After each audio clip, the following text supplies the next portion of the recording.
Voice channel చూస్తున్న అందరికీ నమస్కారం. లడ్డూ వివాదం, తిరుమల మహాప్రసాదం లడ్డూ వివాదంలో ఒక పక్క కోర్టు సంచలన వ్యాఖ్యలు, ఇంకో పక్క పవన్ కళ్యాణ్ దూకుడు, నోరు మెదపని చంద్రబాబు, వీటి మధ్య తిరుగుతున్న రాజకీయం. తిరుమల ప్రసాదం లడ్డూ వివాదంలో సంచలనాలు చోటు చేసుకున్నాయి.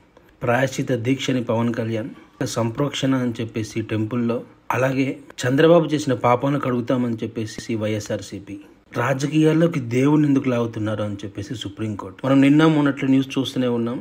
గవర్నమెంట్ ని కోర్టు ప్రశ్నించింది. నిజాలు తెలియకుండా లడ్డూలో కల్తీ జరిగిన నెయ్యి వాడారు అని ప్రూఫ్ లేకుండా ఏ విధంగా మీడియా ముందు అది మెన్షన్ చేశారు, సెకండ్ ఒపీనియన్ తీసుకున్నారా, ఈ విధంగా సంచలనమైన వ్యాఖ్యలు, ప్రశ్నలు సంధించింది సుప్రీంకోర్టు. అది జరిగిన వెంటనే ఇది రాజకీయాల కోసం చంద్రబాబు నాయుడు చేశాడు, చంద్రబాబు నాయుడు చేసిన ఒక ఆటలో పావులాగా పవన్ కళ్యాణ్ ముందు వెనక చూసుకోకుండా సనాతన ధర్మం అని చెప్పేసి ఆయన ముందుకొచ్చి మాట్లాడి తొందరపడ్డారు అని రకరకాలుగా కంప్లీట్గా ఒక రాజకీయ రంగు పులిమే పరిస్థితిలో ఉంది. అలాంటి సమయంలో పవన్ కళ్యాణ్ యొక్క ప్రాయశ్చిత దీక్ష ఒక సమాప్తంలోకి వచ్చింది. ఆయన 11 రోజులు ఈ రోజుతో పూర్తయిపోయాయి. ప్రాయశ్చిత దీక్ష ముగించుకొని శ్రీ వెంకటేశ్వర స్వామిని దర్శించుకోవడానికి వెళ్ళనున్నారు. ఆయన వెంకటేశ్వర స్వామిని దర్శించుకునే సమయంలో ఆయన బిడ్డలిద్దరు ఆద్య మరియు అలాగే పొలీనా అంజనా గారిని ఇద్దరిని తీసుకుని వెళ్తున్నారు ఈరోజు.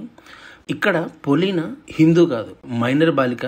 సో అందుకనేసి ఆవిడ తరపున ఆమె యొక్క తండ్రిగా డిక్లరేషన్ పైన సంతకం చేసి, నాకు వెంకటేశ్వర స్వామి మీద నమ్మకం ఉంది అని చెప్పి ఒక సంతకం చేసి ఆయన ఈరోజు ఆవిడని తీసుకొని వెళ్తున్నారు. మనం ఇదే వివాదం జగన్మోహన్ రెడ్డి గారిని అడిగినప్పుడు, ఆయన ముఖ్యమంత్రిగా ఉన్నప్పుడు కానీ లేకపోతే దానికి ముందు కానీ ఏ రోజు అడగంది ఈ రోజు ఎందుకు అడుగుతున్నారని చెప్పి గొడవ చేశాడు. నేను రాను అని చెప్పి మాట్లాడాడు. తప్పు జరగలేదు అని చెప్పి చాలా గట్టిగా మాట్లాడి, కానీ ఎప్పుడైతే తిరుమల వస్తున్నాను ప్రాయశ్చిత దీక్షకి అని చెప్పాడు, కానీ లాస్ట్ మూమెంట్ జగన్ వెనకడుగు వేయడం జరిగింది.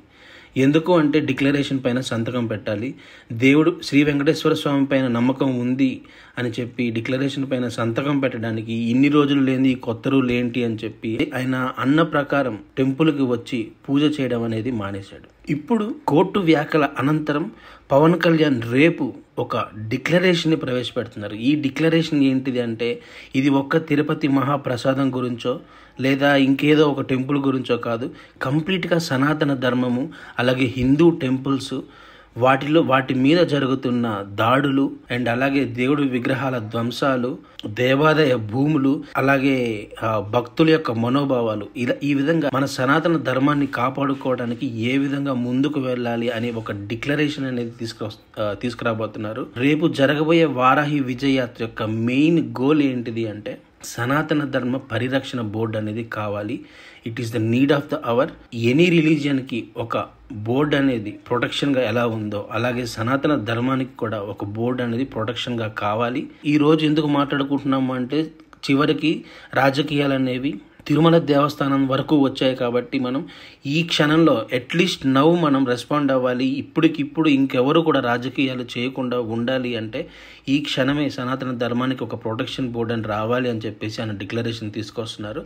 సో అది ఏ విధంగా ముందుకెళ్తుందో చూడాలి. మనకి వినిపిస్తున్న మాట ఏంటి అంటే, ఈ డిక్లరేషన్ డైరెక్ట్గా నరేంద్ర మోడీ గారి చేతుల్లో నుంచి మనకి హైదరాబాద్ రావడం జరిగింది. దాన్ని తీసుకెళ్లి ఈరోజు శ్రీ వెంకటేశ్వర స్వామి వారి పాదాల చెంత పెట్టి రేపు దానిని తీసుకొచ్చి తిరుపతిలో మాట్లాడబోతున్నారు అని చెప్పేసి మనకు వినిపిస్తుంది.